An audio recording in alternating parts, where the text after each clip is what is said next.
The long-range detection systems worked perfectly. They detected the invasion fleet before it entered orbit, and alarm bells went off at Earth's defense strongholds. As always, once in orbit, the carrier ships released a cloud of autonomous drones, which began to search and destroy tracking satellites. However, they did not have time to thoroughly clean up the near-Earth space. By the time the landing bots were separated, some of the satellites were still working and had time to transmit this information to the strategic defense centers of the Earth, having determined the coordinates of each bot's future landing spot. The humans were ready.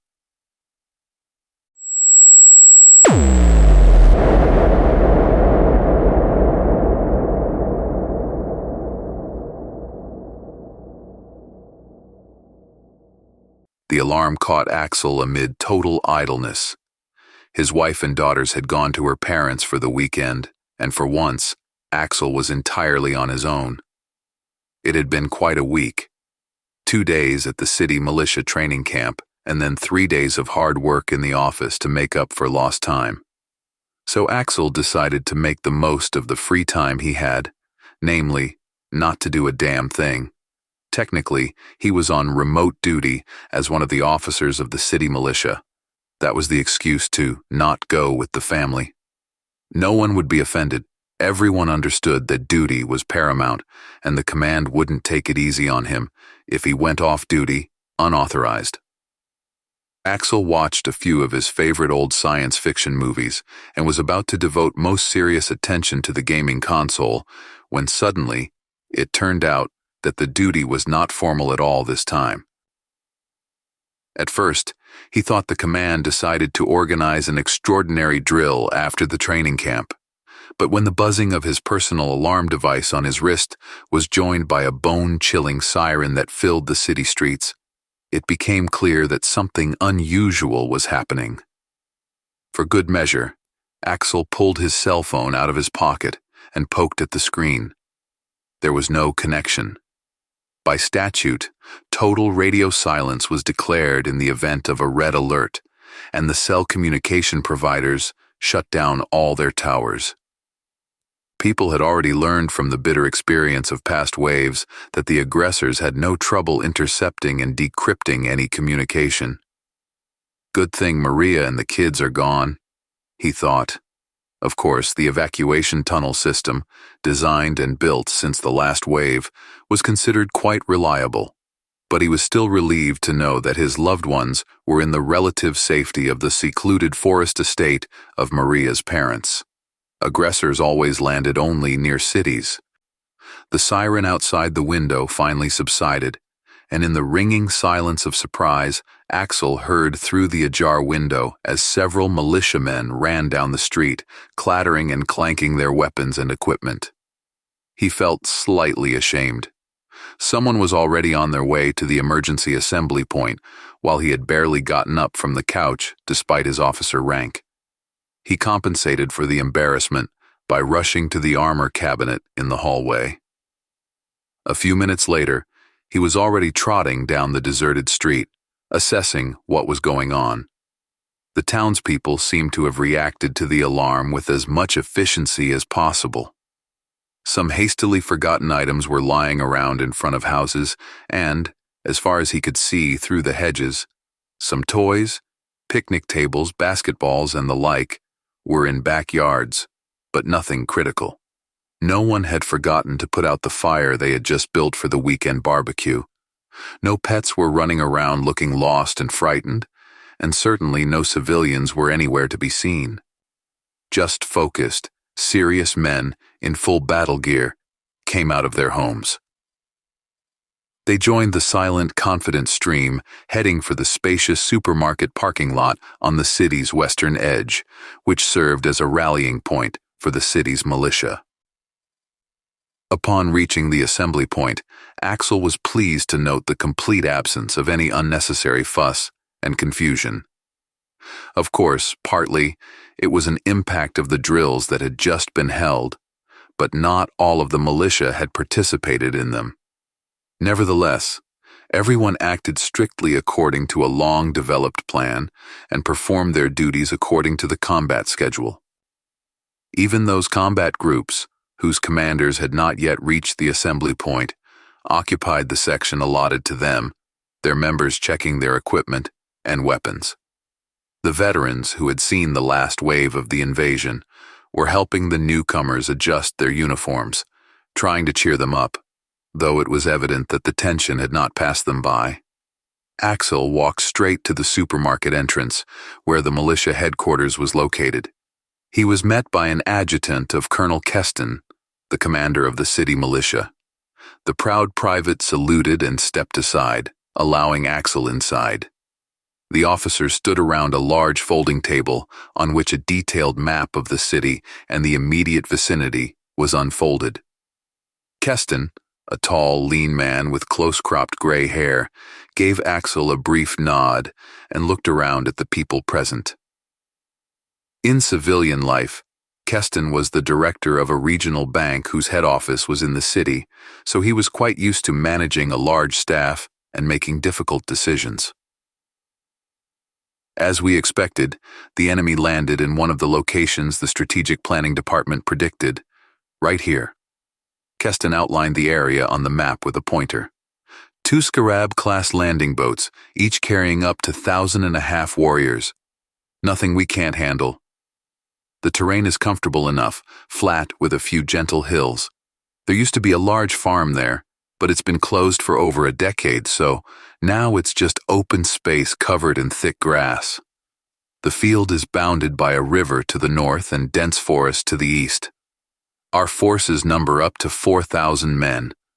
Within 2 days, up to 2,000 more will probably come up from the southern settlements, but I believe it would be wrong to wait for them. We can't allow the enemy to gain a foothold and build a bridgehead. The officers present nodded their heads in agreement with the commander. The experience of previous waves of invasion had taught them a lot. Keston cleared his throat. As far as I understand, most personnel have already arrived at the assembly point. Immediately after the end of this meeting, we begin to form 3 marching columns from the main units and move out. Latecomers, if possible, will catch up with us on the way.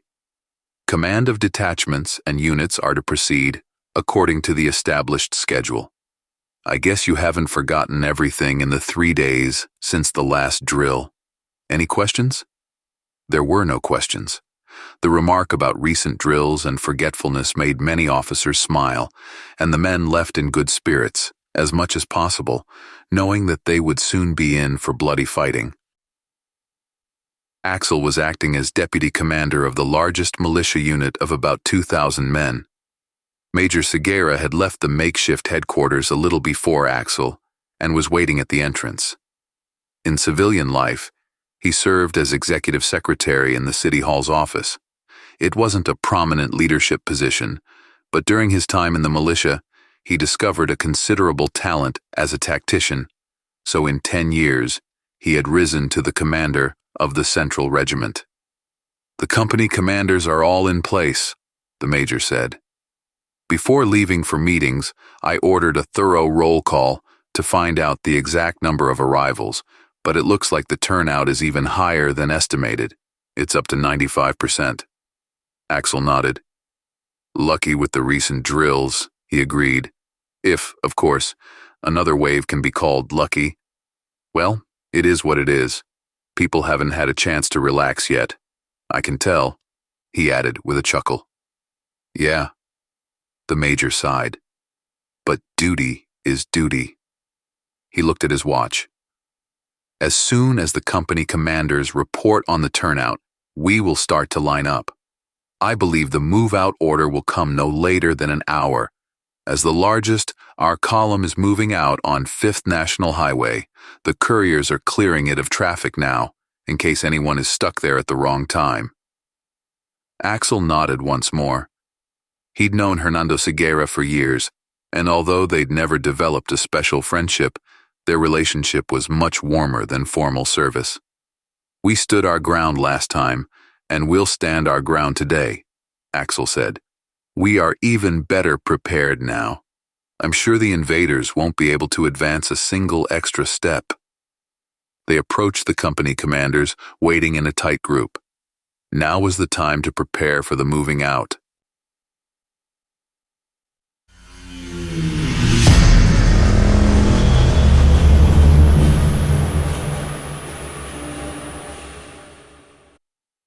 "The terrain is in our favor," said Colonel Keston a few hours later.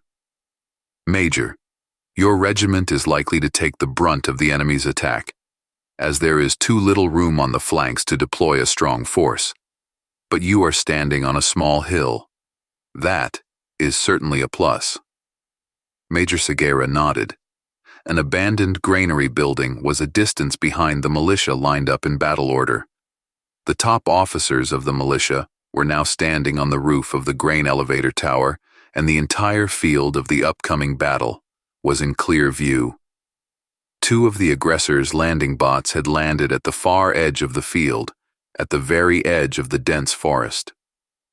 According to the data collected during the previous waves of invasion, each of these bots could hold approximately 1,500 infantrymen, meaning the militia would have a noticeable numerical advantage. Of course, the aggressors' fighters individually excelled the humans slightly in physical strength, not enough to compensate for the extra 1,000, but still enough that the militia's numerical advantage could not be considered decisive. "Major Soletti, Captain Chang, you still should not slacken your discipline," Keston continued. Soletti and Chang commanded the left and right regiments of the militia, respectively. The enemy will probably try to cut into the center regiment's lines, but there's no need to rush to the flanks. If you lose formation early or weaken the order even a little, the enemy will not fail to take advantage of it, and there will be problems. Remember what happened to the Vinland City militia during the last wave. The colonel wiped the sweat from his forehead. It had been a hot day. It's better to start soon, Axel thought involuntarily. The men had been standing in full armor for almost an hour in the sun. Of course, everyone had been given a double water allowance. Still, some had already gotten heatstroke. In any case, the next move is now up to the enemy, said Keston. If they want to attack the front of our high ground, that's not a bad option. We have a clear advantage here. If they try to attack the flanks, we parry these moves with a maneuver of the central regiment. A long-range bypass is unlikely. They will have to make their way through the woods or the swamp and river. Victory will be ours. He was answered by a somewhat disorganized murmur of approval from the other officers, and when it subsided, the distinct voice of the sentry who was watching the landing bots. "Sir, I think it started." The landing ramps of both bots dropped with a clatter onto the yellowed grass, and two dark armor-clad streams of invading troops poured out. "Well, friends, the moment of truth has come," said Colonel Keston, raising his voice. "I believe we will repel this invasion as we have repelled all the previous ones. We are defending our homes, our loved ones, and our children. Go on, give them a good kicking. For the earth." Far ahead, the invading army spread across the field, unfolding into a solid wall of dark steel.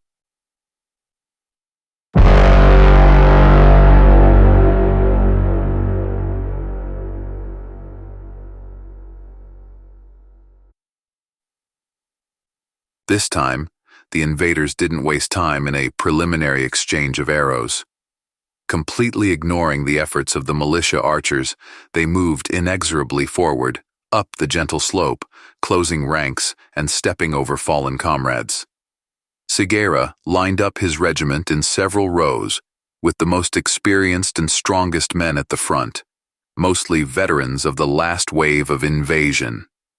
With their shields and spears out in front of them, they waited calmly for the invaders to approach them until the gray, inhuman faces could be seen. These faces were lipless, with a narrow vertical slit in place of a nose, and amber eyes glittered furiously from beneath the pointed helmets. Unlike the militiamen, who were equipped with round shields, the invaders' shields were oval, and they preferred sharply honed swords of alloyed steel instead of spears. The invaders marched in silence, with only the occasional guttural commands of their officers.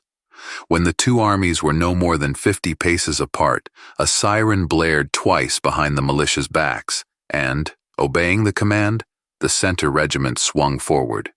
Bristling with spears, the ranks of men slowly moved towards the enemy to prevent the invaders from accelerating and breaking the militia formation in a suicidal rush, as had sometimes happened in the past. Alex thanked himself for not forgetting to change the uncomfortable strap on his helmet, which was desperately rubbing his chin, after returning from the training camp. Now, with a shield in one hand and a battle axe in the other, it would be critical to be distracted by such minor details. Of course, his place was behind the primary formation, on the hill, from where he could more or less control the course of the battle, but there was no guarantee against the possible occasional breakthrough. The two armies clashed with the expected rumbling and clanking. It was nothing like the spectacular historical movies from the pre-invasion era, with picturesque duels between heroes and swift and well-coordinated maneuvers of large units. Hard, persistent, dirty, bloody, and gruesome work is what real combat is all about, especially when fighting against creatures from another world. The main strike fist of the invaders faced the central regiment of militia. After the first clash, it hopelessly bogged down in a torturous trampling in place. It was too dangerous for them to retreat down the slope, and they lacked the strength to climb up, overcoming the militia's resistance. The militia slowly began to push the invaders back toward the landing craft, just a bit at a time, step by step. But it was already a considerable achievement. Segura and Axel kept a close eye on the battle, sending fresh reinforcements from their commander's reserve to wherever the militia onslaught was beginning to weaken. Alex was also glancing toward the left regiment, which had faltered a bit on the higher grounds, causing a small gap to form between the two units. It was dangerous, and, as one would expect, the invading commanders also noticed the men's blunder and immediately decided to take advantage of it. A small elite squad of invaders, they were distinguished by especially luxuriously decorated shields and helmets, and they were even taller than the average aggressor, who were generally bigger than regular humans, rushed into the gap, threatening to split the human army in two and come to the rear of the central regiment. The moment had come for Axel to take up the task directly. Having received the major's approval, he gathered all the remaining men in the rear. Only a few fighters were left in reserve, and among them were a few fresh recruits. They were just boys, but there was no choice now. The situation would soon become threatening. The invaders were already accelerating, held back only by the necessity of running up the slope in heavy battle gear and with a weighty shield in their hands. They slammed into the line of men, charging in, breaking spears, and trying to reach the defenders covered by their shields, and for Axel, the picture of the battle narrowed to a small space in front of him, which he had to hold and clear of the fiercely rushing enemy. His spear broke, and then, at some point, he lost his axe, but someone put a sword in his hand, and the monotonously fast action continued. Parry a blow, cover his neighbor's right, strike his own blow. And again, and again. Drawn into a desperate fight, they did not see or know that the central regiment had broken the invaders' resistance, who was rolling back to the landing ships. The right-hand regiment was rushing from their positions, trying to cut off their retreat, and only the fight between the elite squad and Axel's people remained the hottest spot on the battlefield. Neither side was willing to concede. Axel had already been lightly wounded twice. The point of the enemy's sword had bitten lightly into his shoulder, pulling apart the rings of his chainmail, and something had scratched his forehead. The wounds were not dangerous, but blood began to flood his eyes, and the tall, stocky veteran pulled him from the front line, deftly and swiftly taking his place. Heated by the fight, Axel almost rushed back, but discipline took its course. He must bandage his face first. Until then, he would be the weak link in the defense. He wiped the blood with his hand, looking around, and it was at that moment that he saw one of those teenagers he had left behind in the rear of his small squad.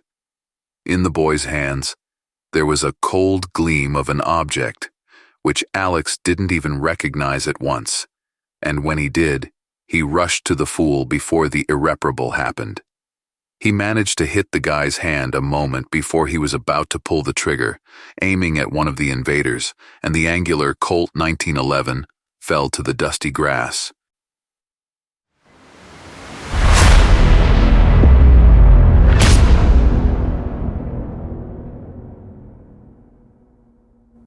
Honoring an old tradition, the militia commanders remained on the battlefield until the staff of the surrounding hospitals had taken the last wounded man and the last body of the fallen from the grass drenched in the blood of two colors, red and orange.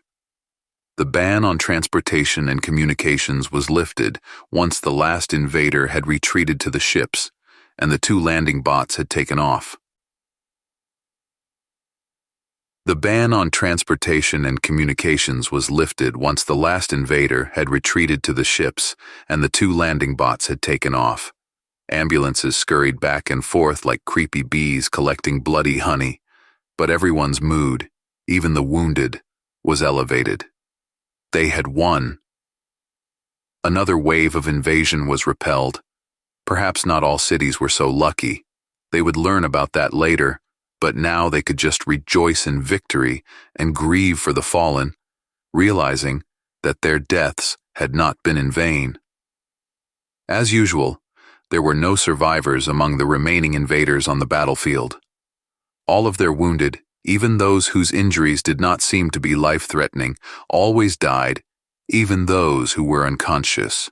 Scientists had not yet been able to figure out why this was happening.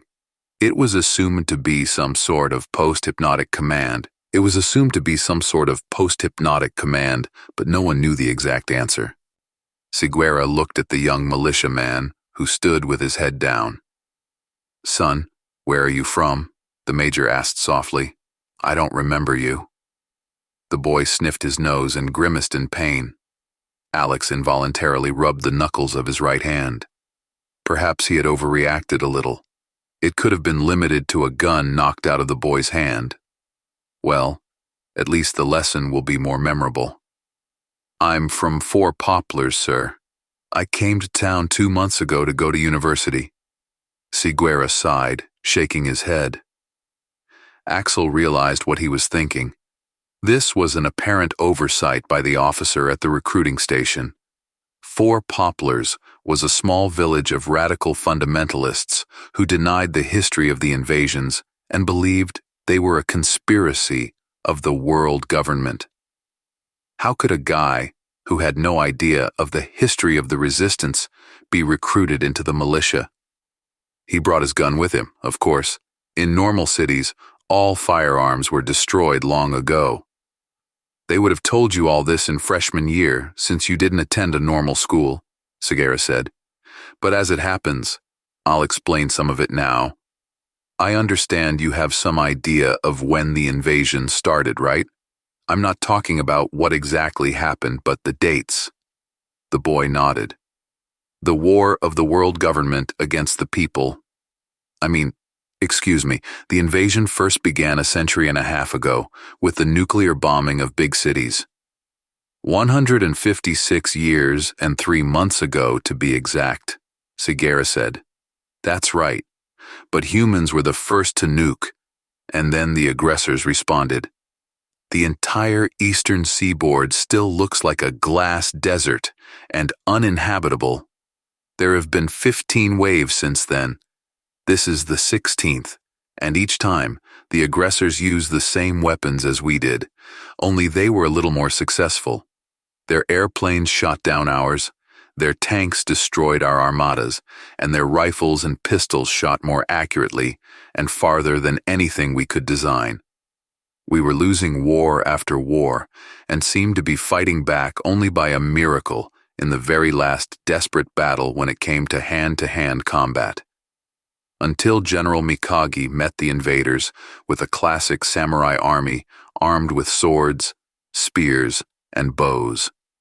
He was a crazed fanatic who became insane when all his sons died fighting the aggressors. He decided that the goddess Amaterasu was angry with the people who despised the Bushido Code and that it was necessary to return to the ancestors' ways to regain her favor.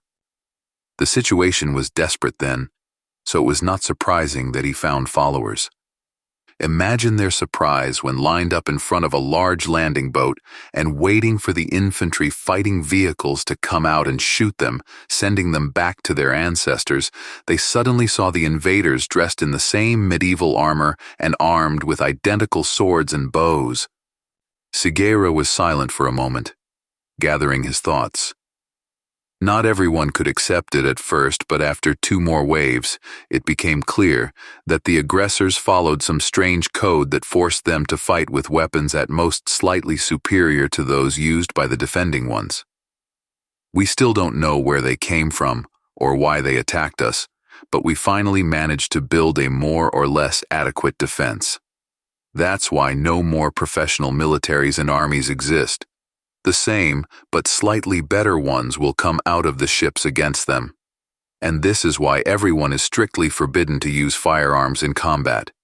In response to your shot, the bot would fire several machine gun bursts, from which neither armor nor shields can save you. The young man was drowning in remorse. Axel actually felt sorry for him. The fellow lived in a remote backwoods all his life, and he'd been fed a lot of stupid nonsense since he was a kid, which still hadn't weathered out of his young head. "I'm sorry. I didn't realize, sir. I was taught that it was all a conspiracy to take away people's right to defend themselves against criminals." Sugiura laughed. "That's quite an idea you've got there in your poplars. People have had only one enemy for a long time: invaders. The crimes now are history. Humanity has been more united than ever in 150 years. The last crime in our town was 3 years ago, when old Anson left the bar after forgetting to pay for his glass of beer. As for defense against aggressors, you've just taken part in it. You can say, we have some success without the guns." "I understand, sir." The boy looked fearfully at the officers. "What's going to happen to me now?" Sugiura shrugged his shoulders. "Nothing. Study, make sure to attend militia training, and everything will be fine. No one noticed your trick except me and Captain Tana, and we won't tell anyone. You've got your whole life ahead of you, and you don't want to ruin it because of your parents' stupidity." When the boy loaded into one of the last buses and left for the city, Sugiura turned to Axel. "Looks like it's time to deal with this problem, Axel," he said in a more serious tone. "If these cultists have more weapons caches, it could end badly. Just imagine if, in the next wave, the ship would land next to those 4 poplars." Axel nodded without much enthusiasm. Looks like the peaceful time between invasions might not be so peaceful.